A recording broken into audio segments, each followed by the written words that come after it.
Bismillahirrahmanirrahim. Dear students, we are meeting in our session number 11 of chapter socialization.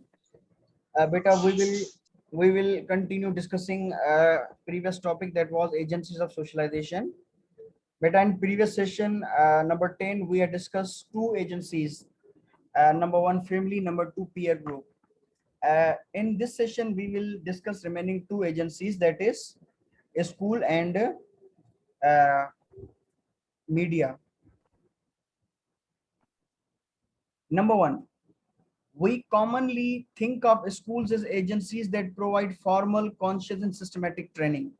यानी कि बेटा school जो हैं वहां से आपको क्या मिलता है, फॉर्मल एजुकेशन मिलती है, यानी कि पहले से प्री रिटन होती हैं, एक्सेप्ट वो उनको एक्सेप्ट किया जाता है, कोई अथॉरिटी उनको एक्सेप्ट करती है, तब जाकर वो चीजें पढ़ाई जाती हैं स्कूलों में, तो उसको हम फॉर्मल कहते हैं। फॉर्मल, कॉन्शियस, कॉन्शियस यानी शऊरी तौर पर जानबूझकर हम वो चीजें पढ़ा रहे होते हैं। And systematic training, systematic training क्या होती है, उसके लिए बाकायदा टाइम टेबल बनाया जाता है, बाकायदा टाइम रखा जाता है और थोड़े थोड़ा करके वो चीजें बच्चों को सिखाई जाती हैं। तो बेटा ये सिस्टमैटिक ट्रेनिंग कहलाती है स्कूल्स की। Number two, schools teach more than the skills and information specified in the academic curriculum. यानी कि बेटा ऐसा नहीं है कि सिर्फ और सिर्फ वो जो एकेडमिक करिकुलम में चीजें मेंशन होती हैं वही आपको सिखाई जाती हैं, उससे अलावा भी काफी चीजें सिखाई जाती हैं आपको स्कूल में। नंबर थ्री, वेदर इंटेंशनली और अनविटिंगली, यानी जानकर या जानबूझकर, they import a whole complex of unarticulated values, attitude and behaviour, what is termed the hidden curriculum. बेटा ये बहुत ही इंपॉर्टेंट कॉन्सेप्ट है, हिडन कुरिकुलम।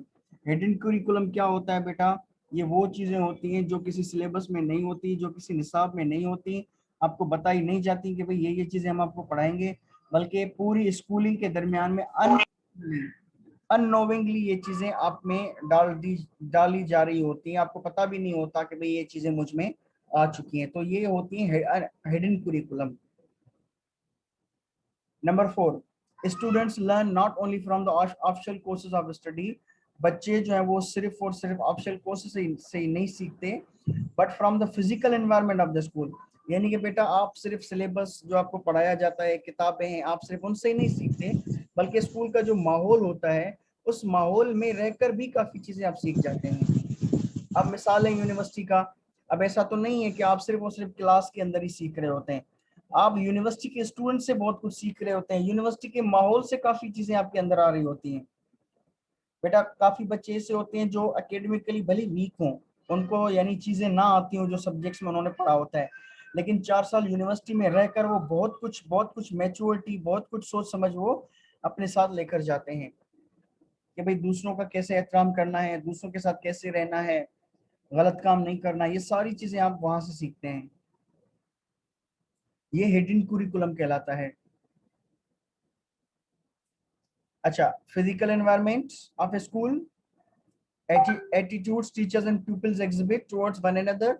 यानी कि बेटा जो टीचर्स के एटीट्यूड्स हैं, जो स्टूडेंट्स के एटीट्यूड्स हैं, उनसे भी आप काफी चीजें सीखते हैं।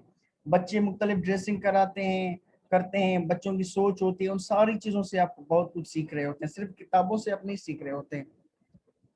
And social climate, social climate यानी कि बेटा जो माहौल होता है उस स्कूल का, कॉलेज का या यूनिवर्सिटी का, वो माहौल भी आपको बहुत कुछ दे रहा होता है। And the bureaucratic organisation of the school, और जो स्कूल की या जो यूनिवर्सिटी या कॉलेज की जो ऑर्गेनाइजेशन होती है, एडमिनिस्ट्रेशन होती है, वहां से भी आप बहुत बहुत कुछ सीख रहे होते हैं। तो बेटा ये सारी हिडन कुरिकुलम कहलाता है।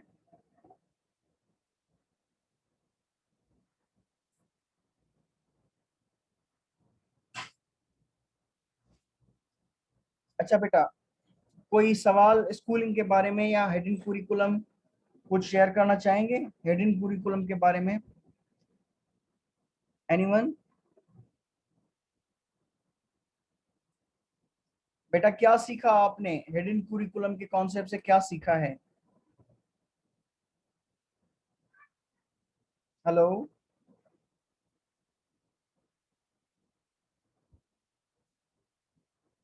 सबा फरीद, आर यू हेयर बेटा?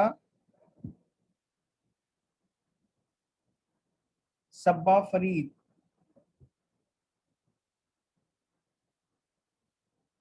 Anyone else? Mohammad Awais?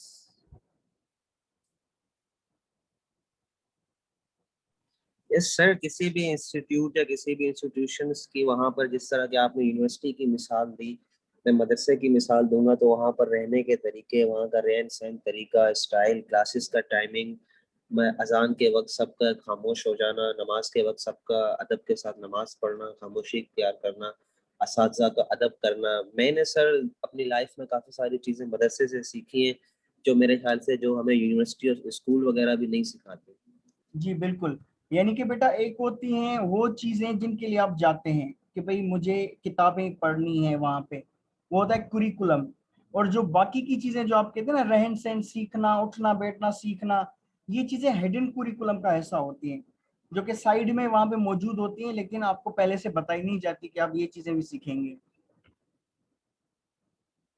अच्छा, उसके बाद बेटा आज का जो लास्ट कॉन्सेप्ट है वो है मास मीडिया। यानी कि मास मीडिया के जरिए भी आप बहुत कुछ सीखते हैं, ये भी सोशलाइजेशन की एक एजेंसी है। Number one, the mass media consist of those organisations. इसमें बेटा क्या क्या चीजें आ जाती हैं? टेलीविजन, रेडियो, न्यूज़पेपर, मैगजीन, ये सारी चीजें they convey information to a large segment of public. यानी कि बेटा इन इन चीजों के जरिए हजारों बल्कि लाखों लोगों तक इंफॉर्मेशन पहुंचाई जाती है, इसीलिए इनको मीडिया कहा जाता है। आपको पता है बेटा टेलीविजन का, ड्रामों का आपकी फैमिली लाइफ पर कितना गहरा असर पड़ता है। आजकल काफी जो झगड़े फैमिलीज में पाए जाते हैं, उनकी काज जो वो ड्रामे भी हैं। उन ड्रामों को देख देख कर फिर अपने घरों में ड्रामे शुरू हो जाते हैं। Number two, mass media have contributed to anti-smoking campaigns by disseminating information on the relationship between smoking and lung cancer। अच्छा बेटा, आपने देखा होगा कि सिर्फ ऐसा नहीं है कि सिर्फ नेगेटिव चीजें ही आ रही हैं टेलीविजन पर, पॉजिटिव चीजें भी अगर आप देखना चाहें तो काफी सारी होती हैं वहां पे, जो आपको चीजें सिखा रही होती हैं, लर्निंग आपकी कर रही होती हैं। जैसे आपको बताया जाता है कि बड़ी सिगरेट मत पियो, इससे आपको कैंसर हो जाएगा। अब ये चीजें वो तस्वीर दिखाते हैं, ये छोटी छोटी वीडियोस दिखाते हैं, जिससे आप सीखते हैं कि मुझे स्मोकिंग नहीं करनी है। Number three, many children imitate the violent attitudes and behaviours they see. यानी काफी बच्चे जो है वो यानी कि कहाँ से सीखते हैं? वायलेंस, तशद्दुद पसंदी कहाँ से सीखते हैं? मीडिया से ही सीखते हैं। अक्सर आपने देखा होगा कि काफी बच्चों को हीरो होने का शौक है।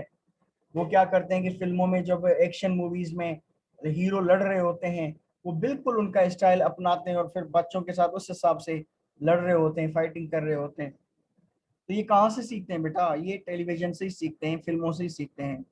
तो बेटा ये आपका मीडिया होता है जहाँ से आप बहुत कुछ सीख रहे होते हैं। तो बेटा ये था आज का लेक्चर जिसमें हमने 3 सेशन डिस्कस किए। अगर आपको कोई चीज समझ में ना आई हो, कोई सवाल पूछना चाह रहे हो, या अगर सब कुछ क्लियर है, तो अगर आप कोई चीज शेयर करना चाहें जो कुछ आपने सीखी हो, प्लीज। बेटा अगर आप लोग यहाँ से शेयरिंग करेंगे ना, तो आई विल फील कि आप भी यहाँ पे मौजूद हैं। अगर आप नहीं करेंगे, मैं मेरे पूछने के बावजूद भी आपकी माइक्स अगर साइलेंट होती हैं, तो मेरे माइंड में तो बेटा यही बात आती है कि बच्चे जो है वो अपने मोबाइल फोन्स को ऑन करके चले गए कहीं पे। सर जी सर जी जी शाज़मीन बताएं। सर जैसे कि अगर हमारी सोशल मीडिया की मिसाल देना चाहती हूँ कि जब से सोशल मीडिया आई है उसके बाद हमारी फैमिली में जो प्यार मोहब्बत है ये बहुत ज्यादा खत्म हो रही है, ये सोशल मीडिया की वजह से। जी क्योंकि जितना टाइम हम लोग सोशल मीडिया को देते हैं इतना टाइम हम लोग अपनी फैमिली को नहीं दे रहे आजकल।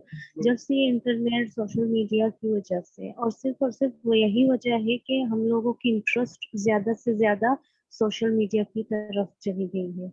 बिल्कुल बेटा।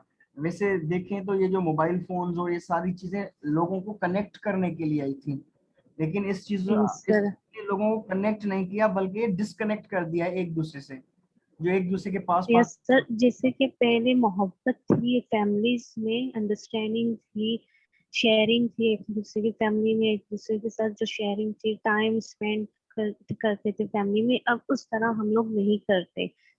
जी बिल्कुल। सर इसी तरह सर एग्जैक्टली हमारे बॉयज का ग्रुप है, हम दोस्त वगैरह मिलते हैं तो हमारा एक रूल है, हम जहाँ भी कहीं भी किसी भी गैदरिंग में जाते हैं, बैठते हैं, घूमने वगैरह जाएं या किसी रेस्टोरेंट में जाएं, तो हमारा एक उसूल है, जो अपनी जेब से मोबाइल निकालेगा सारा बिल वही पे करेगा। माशाल्लाह बहुत अच्छा। That is called creativity. Creativity क्या है? इस तरह का मसला है, फॉर एग्जांपल उसको हल करने के लिए आपने एक बहुत ही अच्छी तरकीब जो है वो आपने क्रिएट कर ली, उससे वो मसला हल हो गया।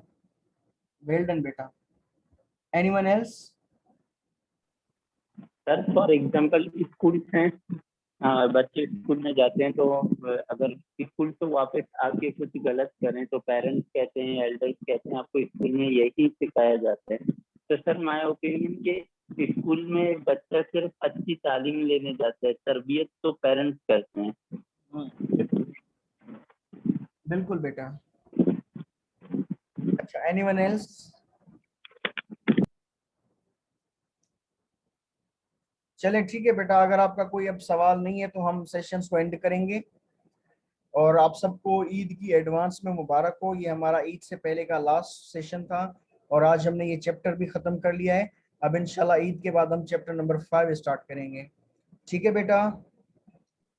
सर आपको भी ईद की मुबारक। खैर मुबारक। सर आपको भी ईद की मुबारक हो। खैर मुबारक, खैर मुबारक। ठीक है बेटा? आपको भी सर एडवांस से ईद मुबारक। जी बेटा, थैंक यू, खैर मुबारक। ओके बेटा, अल्लाह सर हाफिज। आपको भी। ओके बेटा, ओके बेटा। अल्लाह हाफिज, अल्लाह हाफिज सर।